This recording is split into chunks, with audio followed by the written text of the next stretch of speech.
సిస్టమ్ని నాకు ఒక క్వశ్చన్ వచ్చింది, పోలీసులకు రాజకీయ నాయకులకు ఇద్దరికి. ఏందనంటే ఎస్పెషల్లీ రాజకీయ నాయకులకు.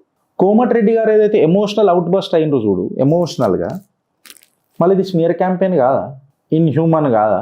ఎందుకు అడుగుతున్నానంటే ఆయన కూడా సిమిలర్ రూమరే మాట్లాడిండు రేవంత్ రెడ్డి గారి పైన. సీఎంఏ ఒకసారి ఒకళ్ళని ఎవరినో కలిసిండ్రు, బైక్ మీద పోయి కలిసిండు అని చెప్పిండు.